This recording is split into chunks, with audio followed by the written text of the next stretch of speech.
Hello, my name is Chad DeWolf, and I am a student at Kennesaw State University. This is my final research project on blended learning, middle school students' perspectives. The orientation of the problem is basically that we have a lot of technology now in our classrooms and schools, along with our students that bring it. So the question is, do we utilize that technology in the classroom, or do we keep it out of the classroom? Which way improves student learning and achievement? The problem is we have a lot of teachers that may believe blended learning works and some that don't, but we really didn't ask the question to the students, how do you think you learn best, and maybe what are some ways that we can help you?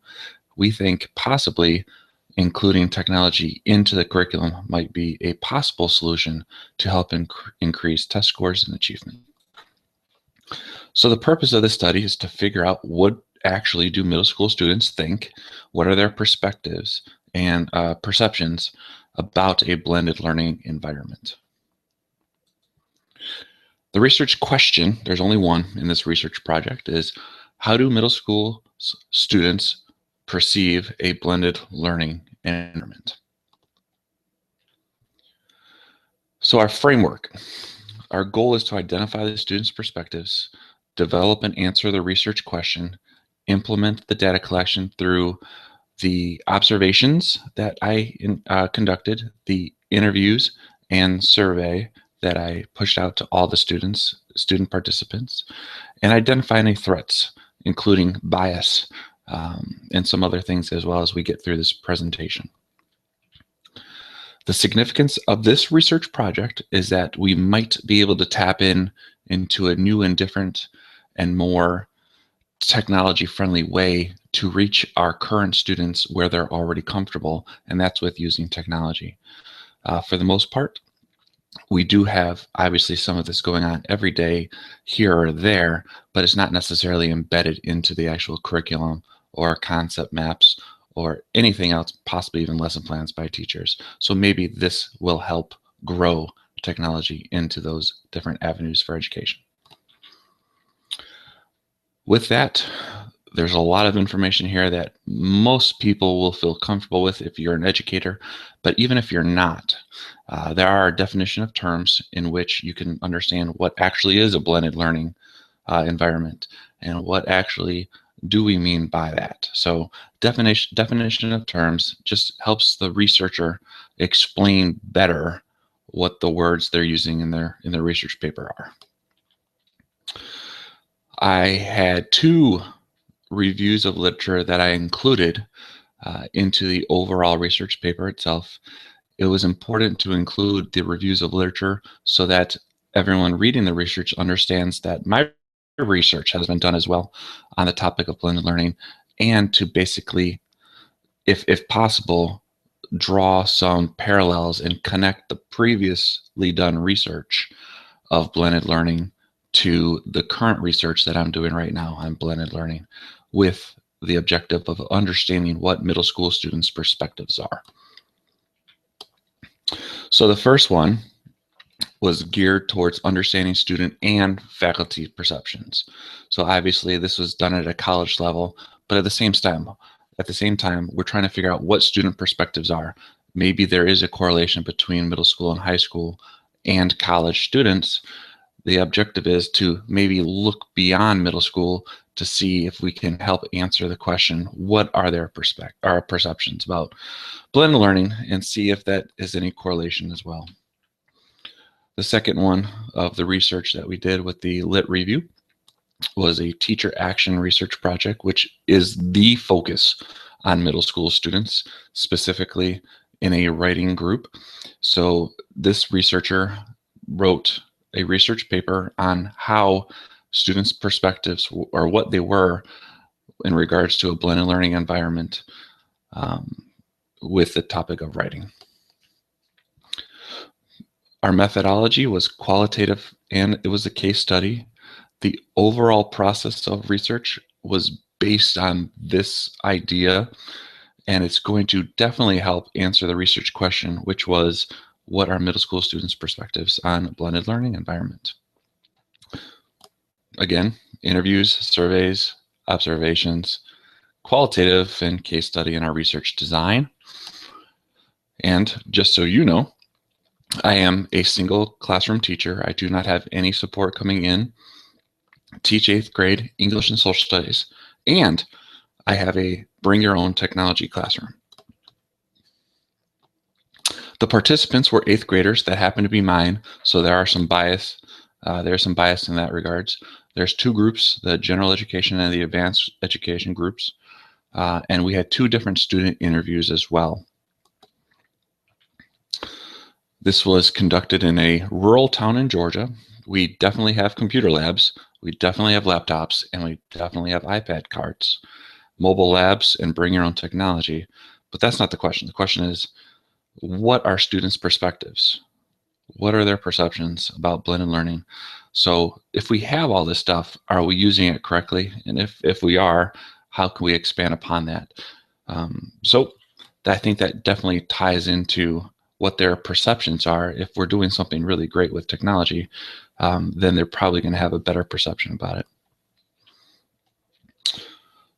My overall researcher background and role: I am the researcher, observer, interviewer, data collector.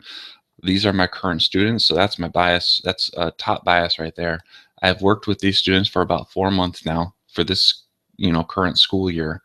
And I am a teacher that does believe that technology does enhance the learning process when implemented effectively.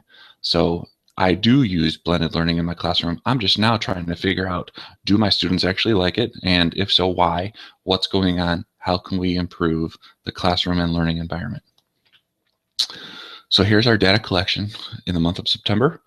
The student participants did a survey. I did 2 different interviews, and then an observation and collection of documents, and the actual lesson itself. So I observed the students in a blended learning environment, which was in my classroom. So that's just full disclosure there as well.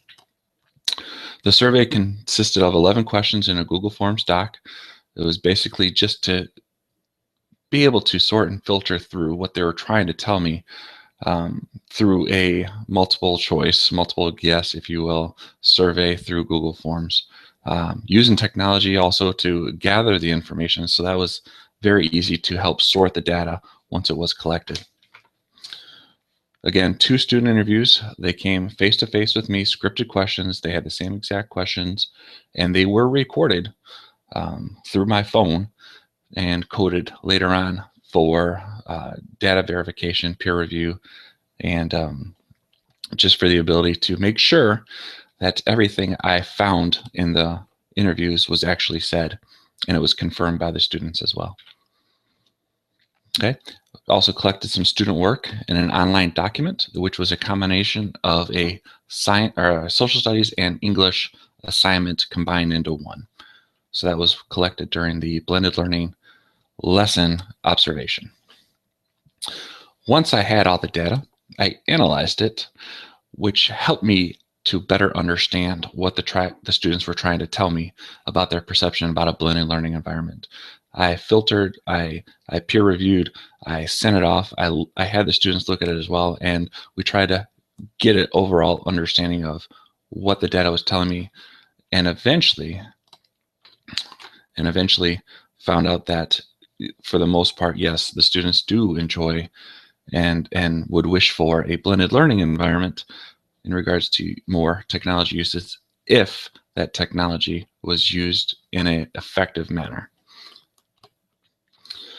So it's essential to hold up the truth found in data. You got to be reliable. It's got to be valid. And most importantly, I believe it's got to be credible, because if you don't trust the researcher and you don't trust the data that's coming from, we don't really have anything here to talk about. So triangulation was important. I had to get 3 different methods of data collected, and that was through observations, interviews, and surveys. And I needed to make sure it was checked through peer reviews and member checks. So it's not just my eyes looking at this data, it's someone else's as well. I identified my biases and have done so again just now. So it's very important that I am credible and the data is credible and valid, so that this research can be taken seriously. Again, ethical considerations. Just like it was important for me to make sure you know my bias, it was very important to make sure you don't know who my students are in this research process. So I took care of that. I made sure I didn't use any names, and I respected their anonymity. Made sure the data was safe and secure by putting it into a Google folder in the Google Drive, which I had only access to. It was not shared with anyone. So it was safe and secure, and basically there's no way for you to find out, or anyone to find out, the information from the actual students that were in middle school. Again, the data presentation, I included the survey results, interview results, documentation, data coding. I had to take some pictures, included that as well, and used Microsoft Office Word, which was very fun to learn how to code the interviews through that program.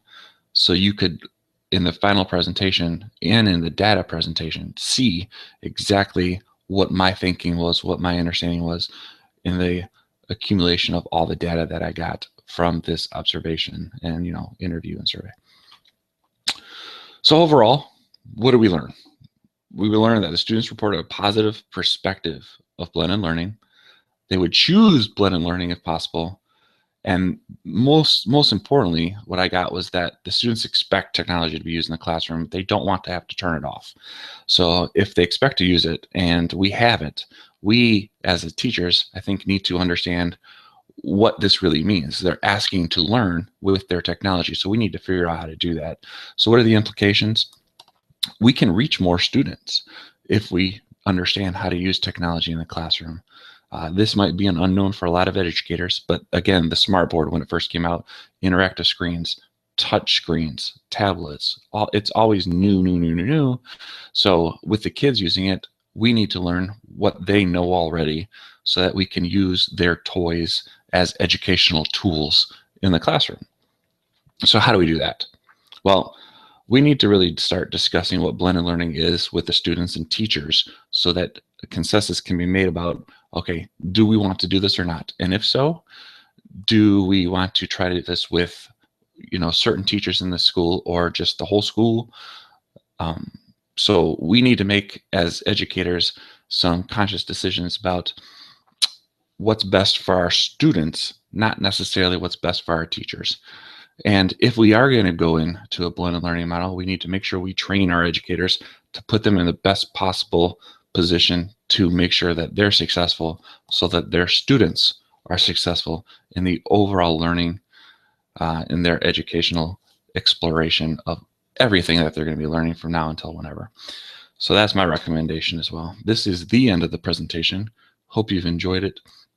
If not, sorry, but thanks for watching. All right, take care now.